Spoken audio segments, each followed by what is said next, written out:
Well, folks, welcome to one more edition of Politics and Random. Egberto, Willies, your host. Thank you so kind for being a part of the show. We are going to have a great show for you today. Why? Because I have a lot of good stuff for you today. Did a lot of videos, did a lot of clipping, etc., etc., etc., etc., etc. So we are going to have a good time, folks. Anyhow, welcome aboard, El Senor. Michael Rudnett is in the house. We have Deb from Brooklyn, New York. We have Deb Denny in the house from South Central Indiana. Wow, we're in every state, baby doll. We're in every state. Melanie Keelan from Barcelona, Spain. We have Eric Hayes from Kingwood, Atascocita. How's everybody doing? Anyhow, let's get busy. From Michael Rudden, The Hill, White House declines Comer testimony in. Whoa, let's see, The Hill. White House declines Comer testimony invite, declaring impeachment investigation over. Richard Sauber, special counsel to the president, wrote in a letter to House Oversight Chair James Comer, your committee's purported impeachment inquiry has succeeded only in turning up abandoned evidence, and in fact, the president has done nothing wrong. Yet, rather than acknowledge this reality, your March 28, 2024 letter contains the same litany of false allegations that have been repeatedly debunked and refuted by the very witnesses you have called before your committee and the many documents you have obtained. Your insistence on peddling these false and unsupported allegations, despite ample evidence to the contrary, makes one thing about your investigation abundantly clear. That fact do not matter to you. The MAGAT Twitter faction that has been running this debacle don't seem to care that their own witnesses have debunked their claims or have been arrested for perjury and lying to the FBI. One can easily infer that they're only continuing this because they're trying to create a false equivalency to Trump's impeachment and legal problems, while their base remains willfully ignorant and they intend to give the same disinformation to the DOJ, then blame the Merrick Garland, the so-called deep state, or any number of conspiracy bogeymen, Soros, Obama, Antifa, socialists, whatever, for not prosecuting. This is yet another aspect which is going to lose Republicans a lot of elections later this year. Exactly right, but we have to keep people informed, and that's what our program is here for. Keep people informed. If you are on YouTube, give us that thumbs up, folks. If you are on YouTube, give us that thumbs up. If you are on Twitch, go ahead and like. If you are on Facebook, go ahead and like us. If you are on Twitter, go ahead and share us, like us, do all that good stuff to make sure that we get our message out. Very, very, very, very important. Very, very important. Welcome aboard. Greetings from Houston. Hi there is her name. Listener from KPFT.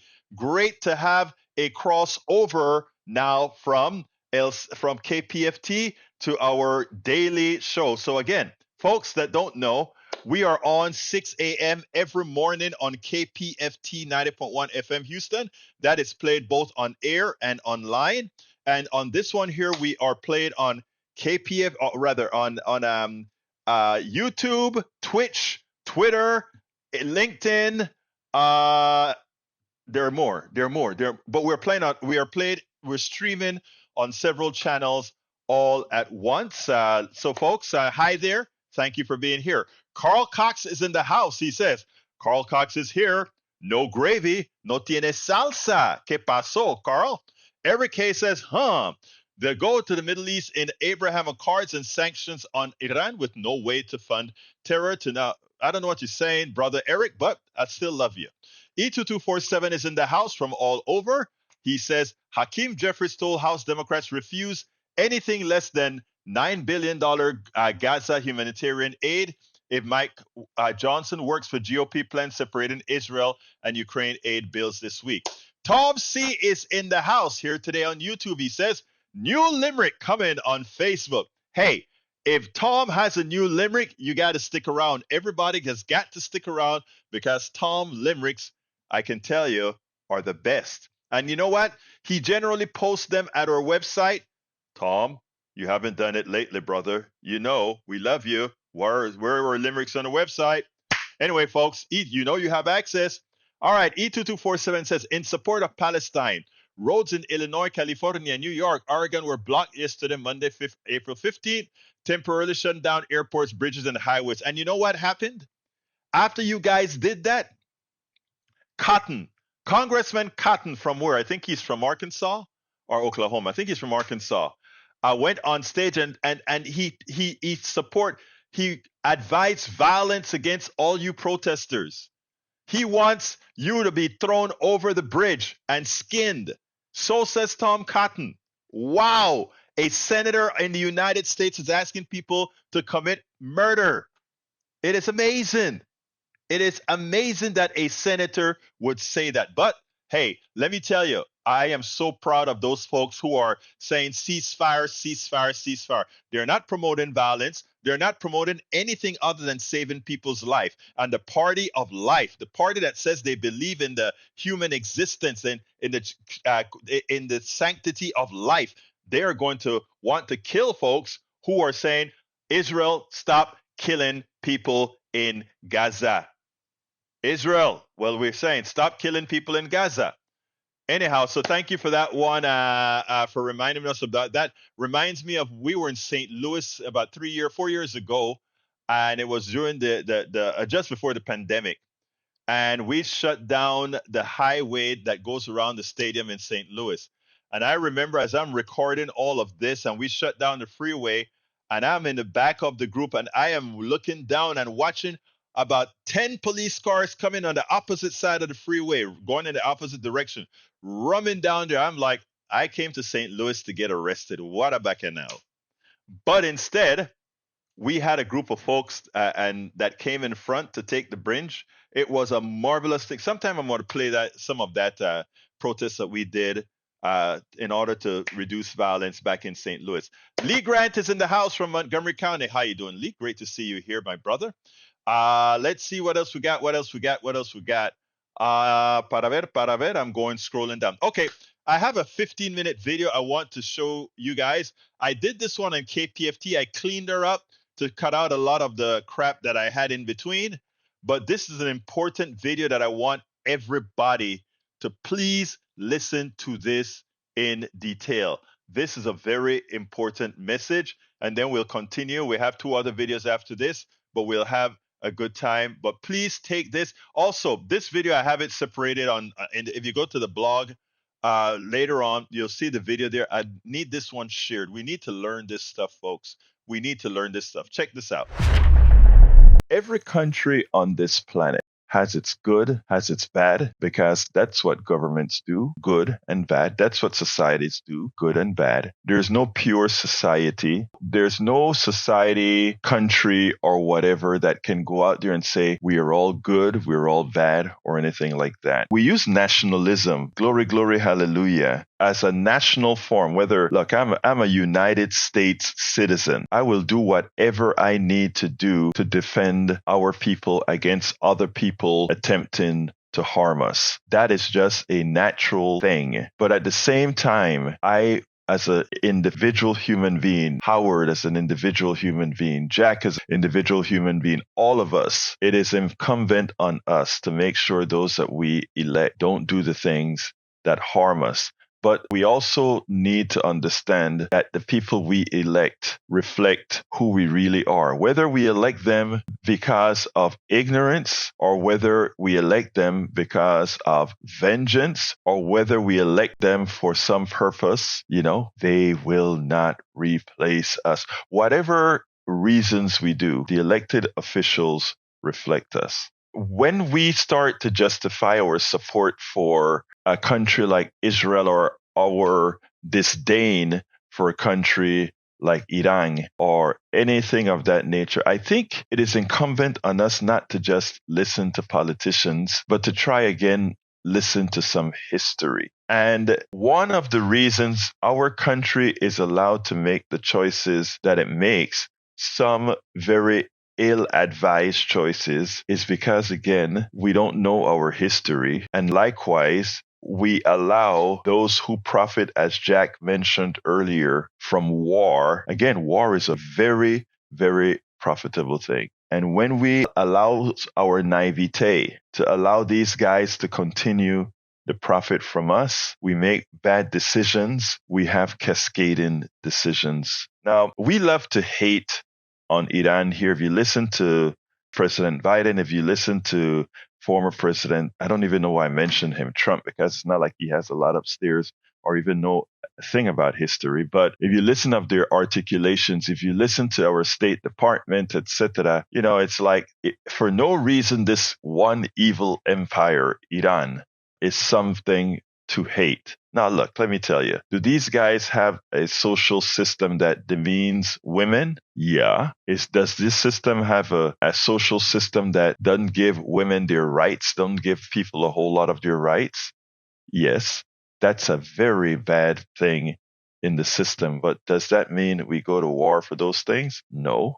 Do we have crosses in our past where we have done things badly, just as bad as Iran? Yes. Should we have some humility when we castigate other countries for the evils that they do? Yes. We should have some humility. We should look in the mirror a whole lot of times, not only from the inception of the country, our past, when it comes to not only slavery or the genocide against the Indians or the mistreatment of our indentured servants or the mistreatments of the Chinese. Look, every country has its ills to bear. Every country has things that they have done really, really badly. And we have done our share to the nth degree. So we should have humility when we're talking about other countries, which we don't. Other countries, believe me, they know the things that we've done. I mean, while we can burn books in the United States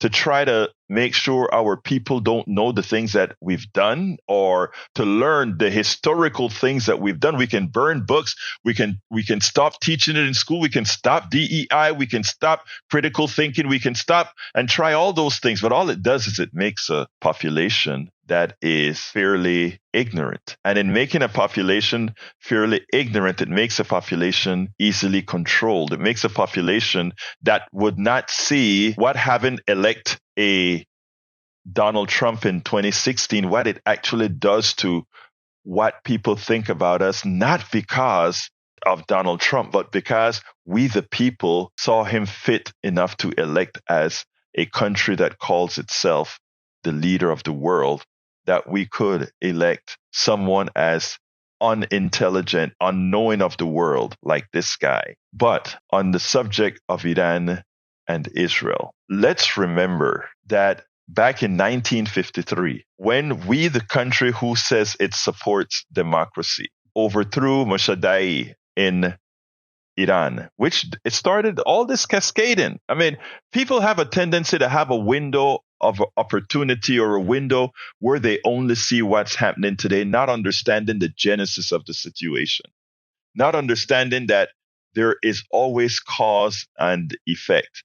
And it becomes cliche when you hear Jack today talk about the defense industrial complex, or when you hear Jack talk about the oil, everything is based on oil, or it seems like we're here to attack oil, something that, let's say, Texas is very dependent on. Nope, that's not it at all. It's that so many Americans, so many foreigners, so many Panamanians who came and fought in the American military has paid so much for those fat cats sitting in these offices controlling the world by oil. The world is run still by oil, and we don't understand it. When you see the corporate greed index, also known as inflation, that all has its genesis in oil. People say, well, what are you talking about? The fertilizers that the farmers use, oil. The transportation of the goods to market, when you go to the store and whatever, oil. The flights moving around the country, oil. The electricity, mostly that we burn, hydrocarbons, oil.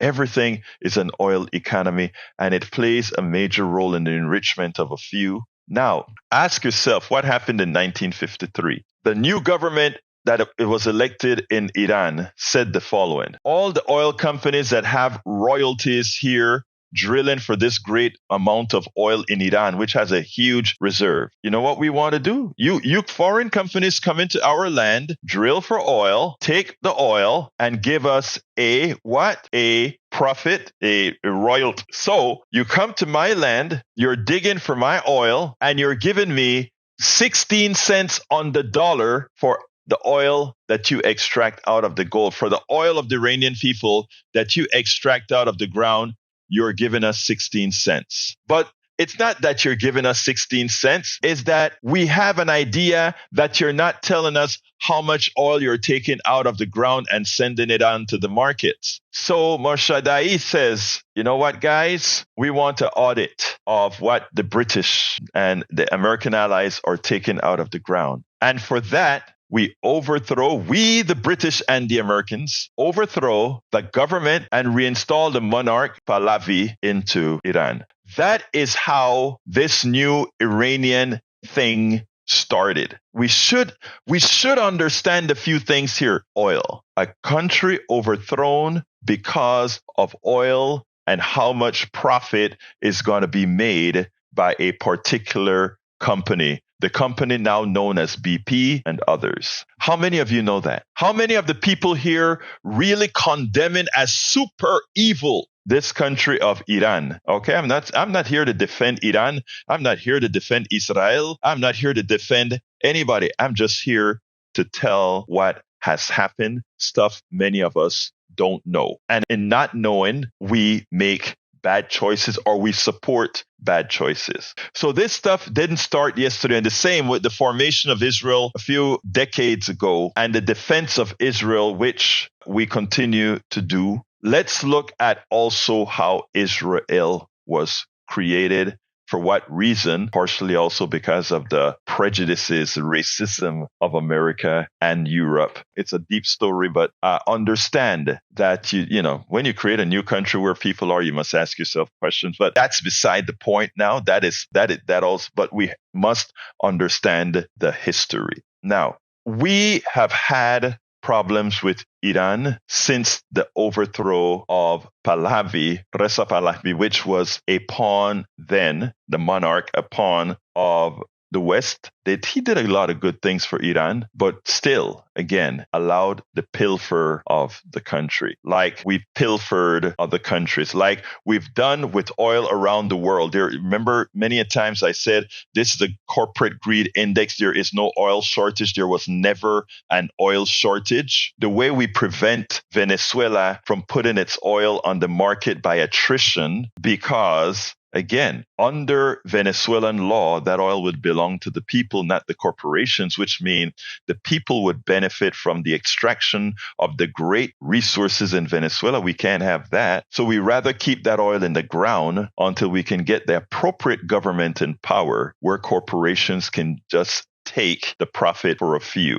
We take a look at the United States of America. We are kept sufficiently in check by giving us just enough to live on, to give the semblance of prosperity as our oil companies go onto federal land and mine the oil and take the oil that should be the birthright of every single American, which means if all that oil's money, instead of going into the coffers of a few, instead of enriching a few, was going into the coffers of the United States of America, your tax rates would be much lower. You would have healthcare. You would have all these things instead of watching a smiling few on Wall Street talking about how great it is that oil is now $90 a barrel, even as there has never been an oil shortage, as you have been lied to and told.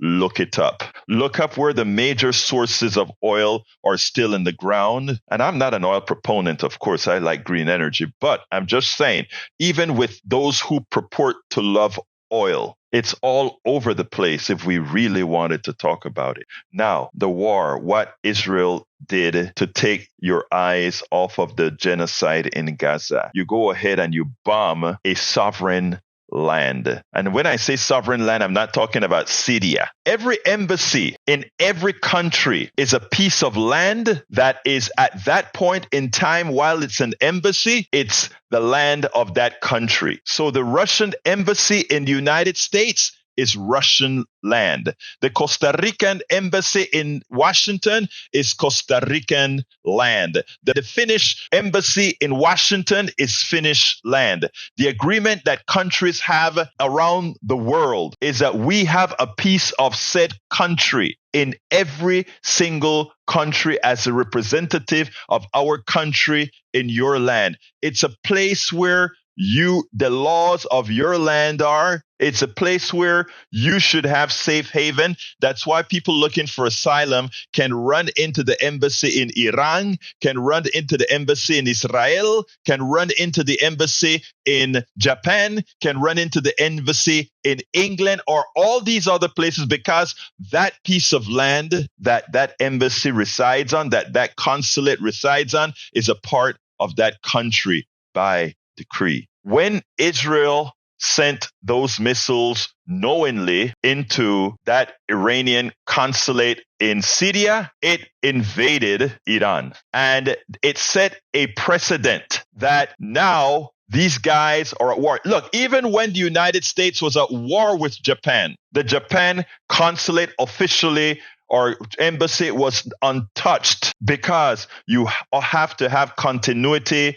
in a world of many countries. Netanyahu cares nothing about what it does and how it affects the world internationally. And what we have allowed being complicit in this, and the retaliation by Iran. And by the way, everybody saw those things flying in the air, all those 300 and something drones. Iran wasn't trying to do no damage to Israel. It just wanted to make a point to the world. You know why? Because Iran knows that if too many of those bombs landed in Israel, the United States, the great defender of Netanyahu, would have escalated themselves. In fact, over 80 drones, missiles, etc., were intercepted and blown up by the United States forces in the different oceans. We did it. We are a part of this war. We can say whatever we want. We can tell Israel not to escalate, whatever we want. We're already in this war. We are fighting against Iran when we took out those missiles, right? That dome, the Iron Dome, partially developed by the United States, the Patriot missiles developed by the United States, the David system, that all those systems that seem to work perfectly around Israel, that invisible dome designed by you, the United States of America, some of it by the United States of America plus Israel. Every missile that went into the sky to knock out one of the Iranians' drones and missiles cost you, in regards to the Patriot missiles, every single one of the hundreds of missiles released on Friday or Saturday night, you paid $4 million because Netanyahu wanted to make a point and take out a consulate in Israel where a few generals got killed. Just like Israel has taken out since 2012, scientists after scientists, nuclear scientists after nuclear scientists after nuclear scientists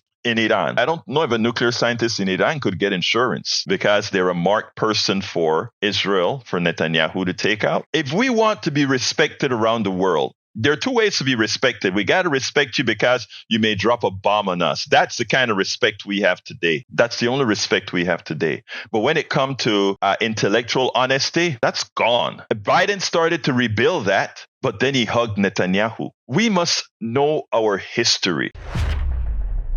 We spend a lot of time deconstructing the news, trying to parse it into a form that everybody can understand. We try to find those little nitpicks where it flies above the fray, etc. If you really like these videos that we do, I want to ask a big favor. Please go ahead. Number one, subscribe to our channel. And number two, please join if you can. Thank you so kindly for watching. Keep watching. Please remember to share. We must populate the entire internet with our progressive message, a message that we know is what most Americans say that they want. So help us, please join. Absolutely, folks. Please go join. Join it however way you can.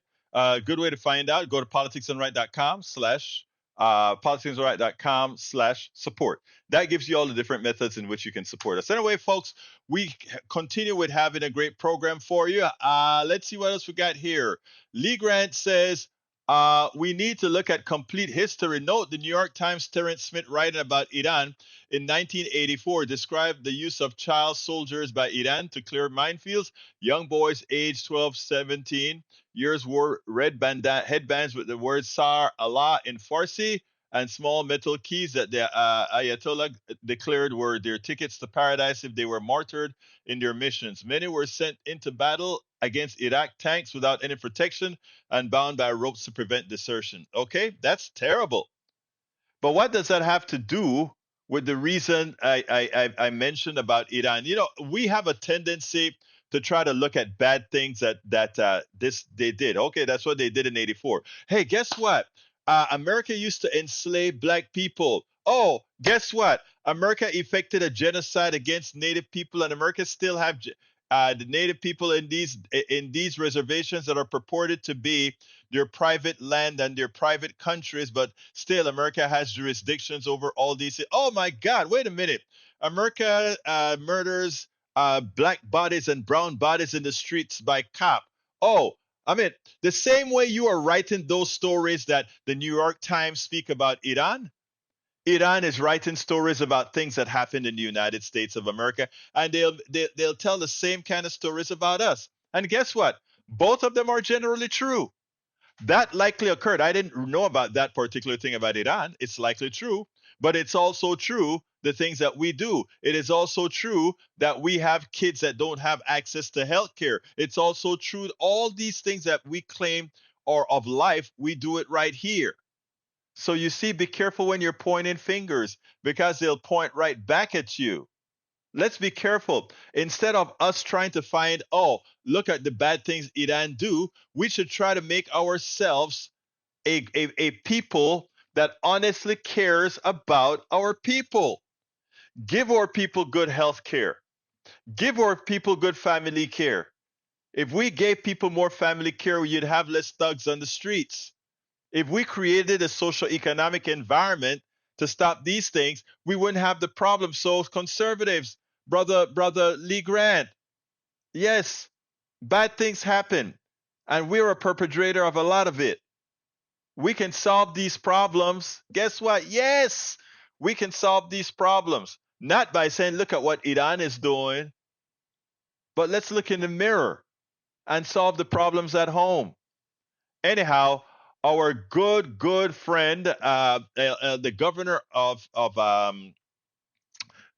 of New Hampshire, prove. Oh, not time again. Before we do that, I've got to go to a new limerick because brother Tom Zarnick has posted a limerick. So therefore, let's get to it. All right, folks, a new extended limerick by the one and only Tom Zarnick. Let's get busy. All rise! The court's now in session, is the bailiff's cry. Thus begins the trial of Orange Man in blue suit and red tie. Sitting in front of judge and jury, he shouldn't fret, shouldn't worry. For just like OJ 30 years ago, DJ has high-priced lawyers in a row, assuring him he will receive what an ordinary citizen can achieve or even conceive that's fair. The best U.S. system of justice like healthcare that money can buy. Oh man, I love the way you tie that all together, Tom. Even healthcare you got in there. I love it. I love it. Excellent, excellent, excellent. All right, Eric Hayes says isolationism of them and get rid of thugs in law and order. I guess we need to get rid of Tom Cotton. We need to get rid of all those guys who attempted to overthrow the government that are sitting in the same place that the overthrow was attempted. Yeah, I agree with you. Eric K says, Tom, do a limerick on using the DOJ to take down your political opponent. If you buy that, I'm concerned about your mental health, Mr. Eric Hayes. I'm really concerned about your mental health, sir. But maybe, I don't know. I don't know. All right, let's see what else we got here before I move on to the next video. Para ver si hay algo para mí aquí. I don't see anything else that I need to read out loud unless you guys send it right now. All right, let's go to the next video. This one is, let's take the abortion one first. Donna Brazile. Donna Brazile is the former DNC chair. Always loved her. She's a true centrist Democrat. And we also have Reince Priebus, who is used to be what I would call a right, not completely right wing, but a fairly right wing kind of a Republican. But now he went batshit crazy. And the good thing about it, though, is Donna Brazile really showed how it is done, the way she got him an abortion.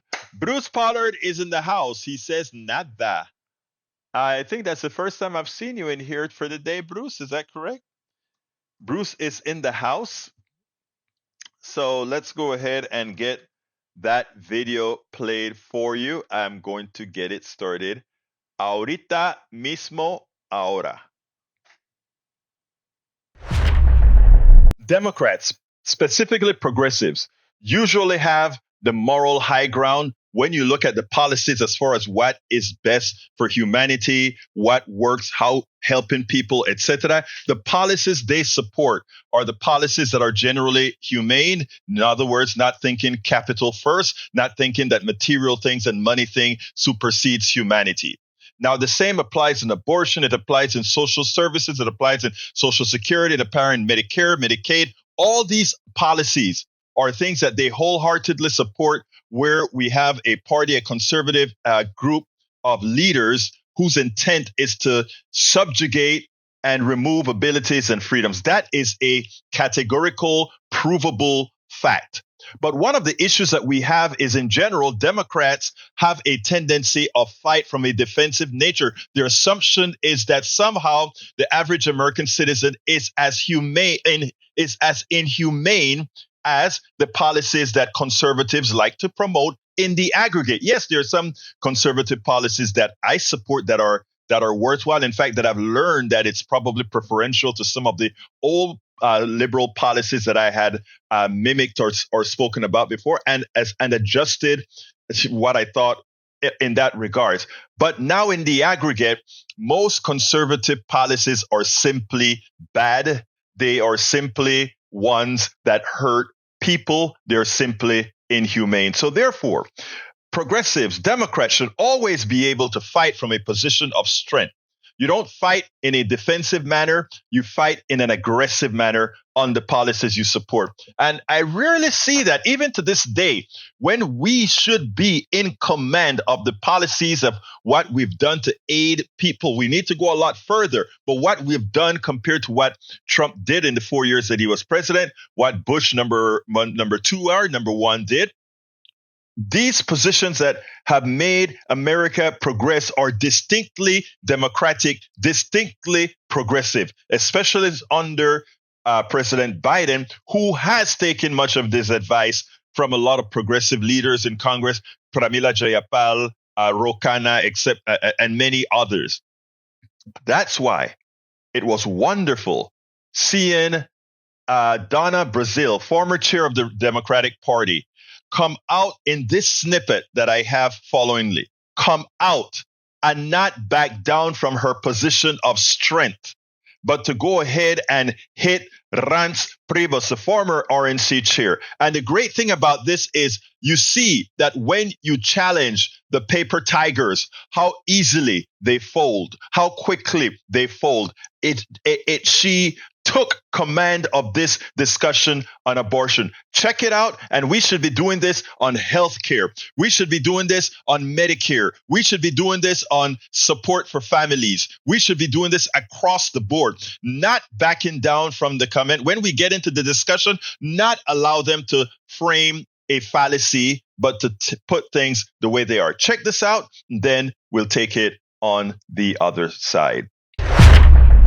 Until they can get their message together, this has been a lifeline to the Democrats. And I think President Trump, what you saw is that he understood it.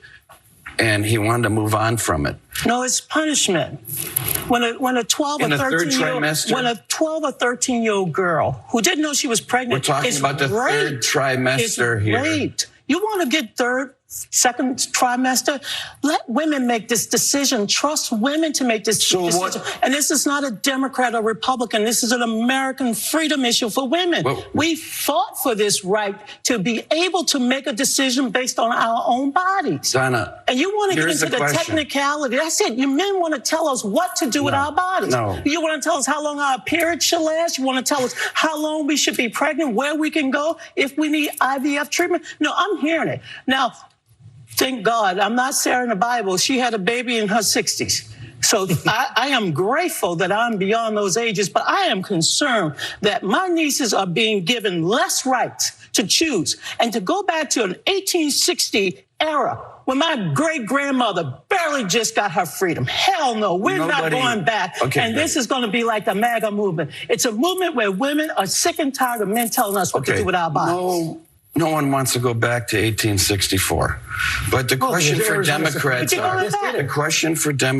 is, at what point should there be a regulation? Is it halfway through the pregnancy? Is it 2/3? Is there any place in this conversation where there is a moment in time that abortion should be regulated? Her health should be the priority. Her health. What's so hard about the health of a woman? The challenge that Republicans have right now, though. The health. 30th week, Julie? Is that a health of issue? A woman. You're talking about third trimester, and you look at Florida, 6-week ban. You look at what happened in Arizona. These are positions that are outside of the where most Americans are right now. And Republicans have not been able to get out of the ditch on this issue because they're framing it in these early stages, and they're not finding a position that the majority of Americans support. I was happy to see what Donna Brazile did here, because I had never seen Priebus, who always knows how, this guy knows how to make a lie flourish into truth. I had never seen someone, yet alone a woman, put him in his place as Donna Brazile did, and made sure that he had to cut back and realize that no, not only is this a losing matter, but if he is approached this way on issue after issue, we will beat him down into, I don't want to say submission, but into those watching, allowing them to see the fraud that is the movement that we have now facaded as a conservative movement, which is nothing more than inhumane policies that transfer our wealth to the top, impoverishes the poor, impoverishes the poor is already impoverished, impoverishes the middle class, and ensures that we just have two classes, the have and the have-nots. Exactamente. Preferiblemente lo que necesito. Anyway, folks, anyway. Bridge MCP is in the house from Binghamton, New York. How you doing, my beautiful dear Bridge? She says try regulating a man's parts. I know, the men just keep wanting to have input. If God wanted to have you have input, he'd allow you to have kids. You can't. Guys can't have kids. Shut the hell up and leave it for women to decide, okay? It's not your business. You may say, well, I help procreate the kids, but you can't carry the kid. You can't carry the kid. And then half the time you don't want to pay for the kid. Stay out of it. It's a woman's choice. Period. Punto final. It's not our position to dictate timing. It's not our position to dictate what she should do. It's not. Until that baby is legally born and is a separate entity, the only person with rights is the mama, the person who's providing the sustenance and sources for that. Nothing more. It's not a complicated thing to think about. And for those who want to have a say, hey, have a say in your own body. Have a say in the body of your daughter, your kids, your family. But leave everybody else alone. Stop trying to impose your beliefs on others. Okay? When that born entity has a social security number, etc., then. But beware, people, those that are voting Republican this year. Remember, the ultimate goal, as I pointed out, was personhood at inception. That's a very technical term. Personhood at inception. That means as soon as you have sex and that baby is fertilized into an egg. Republican orthodoxy is to give that fertilized egg what's known as personhood, which means they effectively already have a social security number.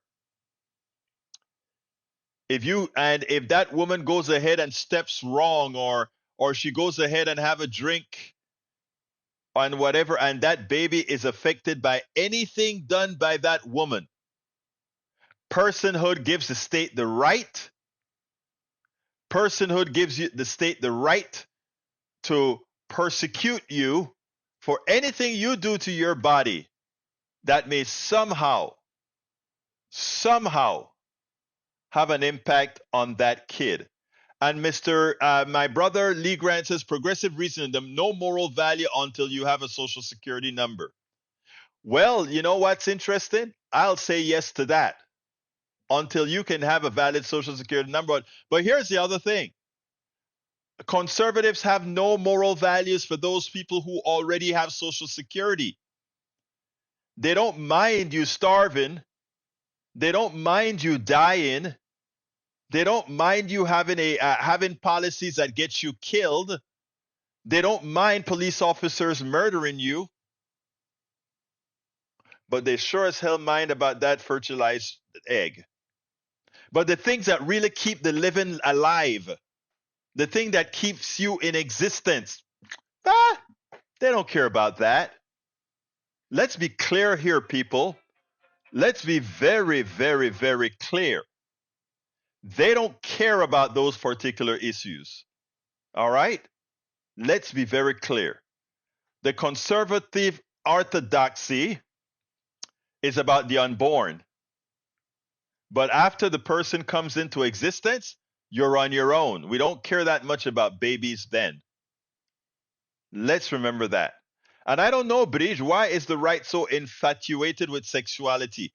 I have no idea. But anyhow, we have one last video before we end our baby here, and that is Epic Stephanopoulos.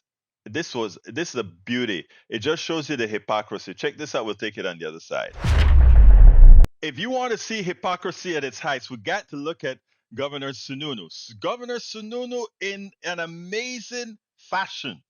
The guy who said Donald Trump was a creep. The guy who said Donald Trump should resign. The guy who said not resign, but not drop out of the race. The guy who supported Nikki Haley. And he had a whole lot of words to say. Now he's a staunch supporter of Donald Trump. It just shows you the weakness, the ineptitude, the dishonesty of these people. It just shows you how it happened. Well, not how it happened, but it just shows you what these guys are made of. Listen to this, and then we'll take it on the other side. Joined now by New Hampshire Governor Chris Sununu, who worked against Donald Trump during the primaries, has now endorsed the former president. Governor, thank you for joining us this morning. You bet. History being made tomorrow, that criminal trial.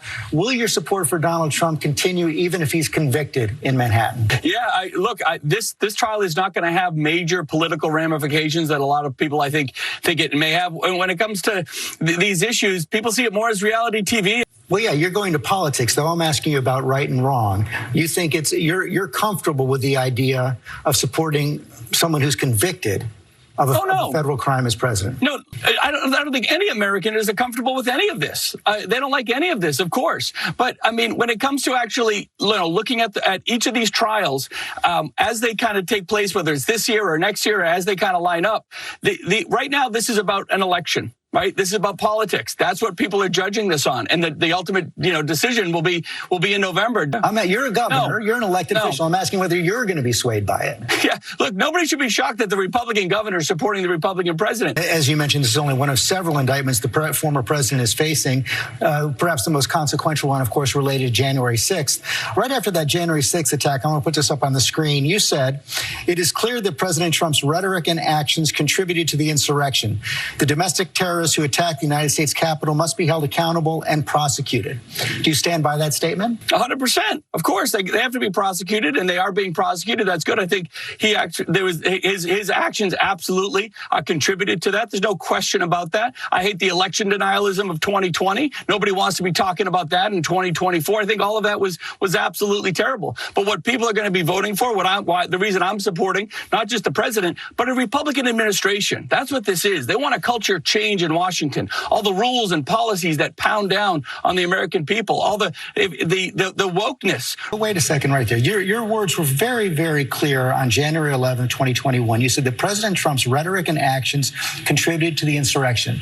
No other president in American history has contributed to an insurrection. So please explain, given the fact that you believe he contributed to an insurrection, how you can say we should have him back in the Oval Office. It's not, because for me, it's not about him as much as it is having a Republican administration, Republican secretaries, Republican rules, a sense where states' rights comes first, individual rights comes first, parents' rights comes first. We're going to have a pro-business economy. We're not going to have a cancel culture that has really infiltrated all across America.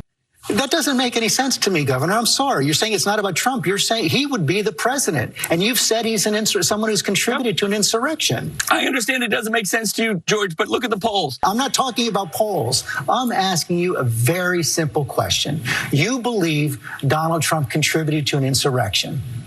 That's correct, right? I stand by the statement. You stand by the statement that he contributed to an insurrection. You believe that a president who contributed to an insurrection should be president again? As does 51% of America, George. I mean, really, I understand you're part of the media. I understand you're in this New York City bubble or whatever it is, but you got to look around what's happening across this country. It's not about just supporting Trump. It's getting rid of what we have today. It's about understanding inflation is crushing families. It's understanding that this border issue is not a Texas issue. It's a 50-state issue, right? That has to be brought under control. It's about that type of elitism that the average American is just sick and tired of. And it's a culture change. That's what I'm supporting. That's what most of America right now is looking to support and want to change. They're against the election denialism, which the former president repeated last night. You believe he contributed to the insurrection on January 6th. You believe it doesn't matter if he's convicted in the Manhattan case. He's also facing another indictment over classified documents. You said in the past that he should drop out if he's convicted in the classified documents case. Do you still believe that? No. He's going to drop out after being the nominee. Of course not. That's not to be expected at all. So just to sum up, you support him for president even if he's convicted in classified documents. You support him for president even though you believe he contributed to an insurrection. You support him for president even though you believe he's lying about the last election. You support him for president even if he's convicted in the Manhattan case. I just want to say the answer to that is yes. Correct? Yeah, me and 51% of America. Let's be clear here, folks. First of all, I want to get two misstatements out of there early on. He talks about 51% of Americans support Donald Trump. 51% of Americans do not support Donald Trump. I think it's high is at about 44 or 45%, somewhere around there.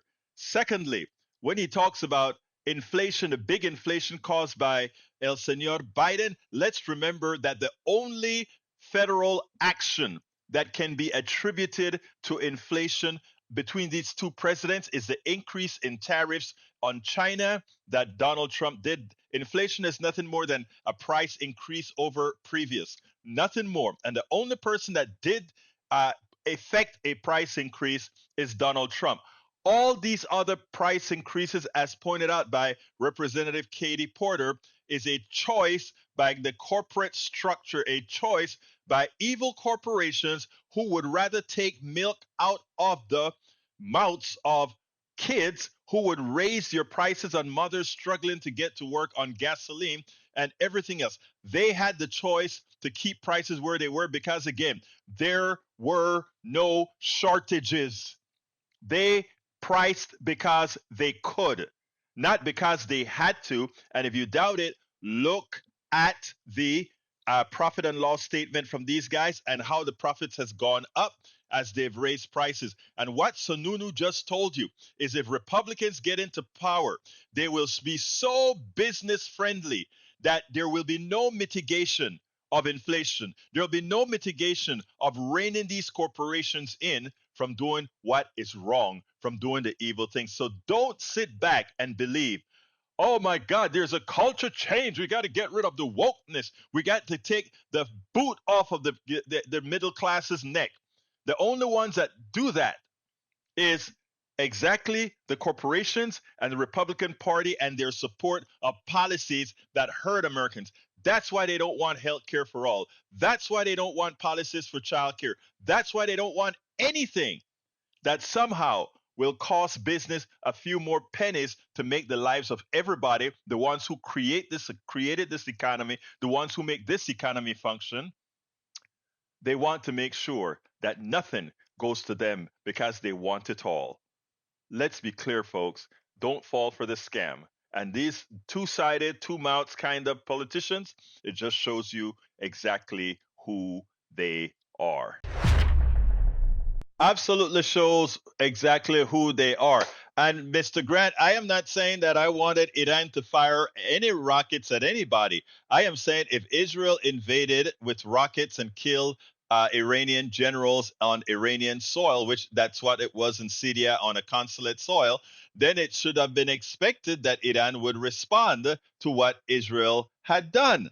And that said, making a comparison with my home being firebombed with Roman candles, I don't understand why you would make a statement like that, and why would Eric rejoice in a statement like that? That is sick, Eric.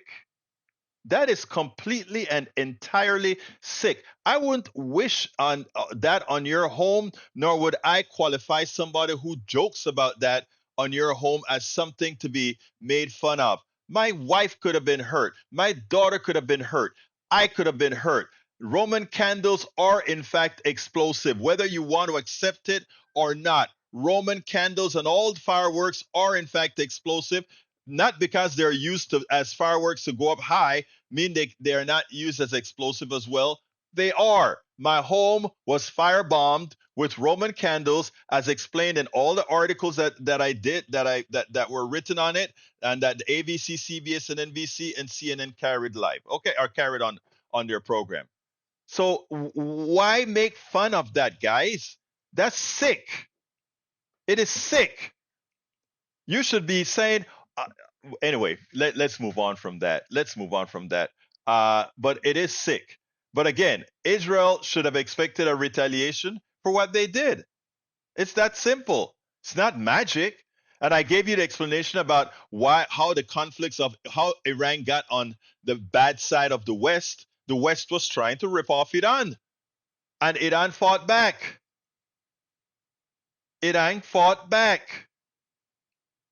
Come on, people. That's why the title of today's show is exactly what it was, and it goes like this: our ignorance of not knowing history allows us to make stupid decisions, or allow us to support stupid decisions by our government, which is generally sanctioned by the corporatocracy to make money. $4 million for every single rocket. Every single rocket from the Patriot missiles that went to knock down one of those drones from Iran. $4 million. It didn't really cost that, but that's what we're giving to these thugs that call themselves the Defense Industrial Complex. Come on, people. We have got to be smart. We have got to get intelligent. We have got to get intelligent. No, it didn't start on 10/7/23. That's not when it started. It has been ongoing for decades. And to try to start it right there is disingenuous. Ask, why are all those refugees sitting back there? Egberto, I wonder what the conservatives will have to, this is from Michael Rudnin. I wonder what the conservatives will have to say about this. TRT World, destroying 300K homes, part of Israel's Gaza ethnic cleansing. The impact of Israel's policy in Gaza is evident with the destruction of 70% of homes, prompting international outcry and accusations of ethnic cleansing. That's what it is, genocide. Al Jazeera report Israeli bombing destroyed over 70% of Gaza homes. Experts say the besieged Gaza Strip is unrecognizable and its bombing is the most destructive in modern history. It is genocide. It is genocide, and we are complicit. And those kids that are fighting, are closing down freeways to say, demanding a ceasefire, they're doing God's work. And I'm talking figuratively, of course. They're doing God's work. Anyway, we're at the end of the program. I want to invite folks to support the program however best they can. How can you support the program? You can support the program. The first of all, the all-encompassing link that has all the different ways to support our program can be found at politicsdoneright.com/support. politicsdoneright.com/support. But there are direct ways that you can support our program right now. One is becoming a patron. How do you become a patron? Go to politicsdoneright.com/patron. politicsdoneright.com/patron. Patron is spelled Patreon. Patreon. Alternatively, you can support us by becoming a paid subscriber of our newsletter. How do you become a paid subscriber of our newsletter? Go to politicsdoneright.com/newsletter. And when you get the options, I suggest become a paid subscriber. Paid subscribers get to read all 5 of my books online on the Substack platform. You also get little perks that I'll give throughout the year. And you also support what we're doing here. We need paid supporters for our newsletter. By the way, the newsletter, anybody can get it, but if you're paid supporters, we give you the access to all our books, etc., etc., etc.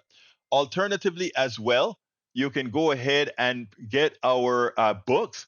Our books can be gotten at politicsdoneright.com/books. And let me put the books on the screen, the different books that we have on the screen. If you take a look at the screen, let me get out of that. That's not what I want to do. That's not what I want to do. But that's okay. But there are the books on the screens that I have. You get access to all 5 of my books by going to politicsdoneright.com/books. politicsdoneright.com/books. As I see it, class warfare, the only resort to right-wing doom. That gives you that's an economic class, and easy to understand. How to make America utopia, take away those who stole the economy. Likewise, we have It's Worth It, how to talk to your right-wing relative friends and neighbors. But of course, the new book is this one here, Tribulations of an Afro-Latino Caribbean Man. Racism did not stop my smile, hope, and journey forward. It's one for everybody. Even Eric Hayes, one of my conservatives in the book, he got the book. He loves the book. Check it out. Check it out. Check it out. Tribulations of an Afro-Latino Caribbean Man. It tells a whole lot of good stories that will enlighten for everybody. Check it out. Anyway, I got a great show today. Keep free speech alive. Thank you, Brother Lee Grant. You know, I speak about my conservatives in our room all of the times, because I said if we're talking, we're not fighting. If we're talking, and I think we generally like each other. Sometimes we want to choke somebody. Hey, what's wrong with you? But we teach folks how one can coexist. Listen to my morning show at KPFT. A lot of conservative calls. We all communicate. We all communicate. So anyway, folks, I got to get out of here. My name is Egberto Willies. This is Politics Done Right. And you guys know how I end this baby. I am what? Out.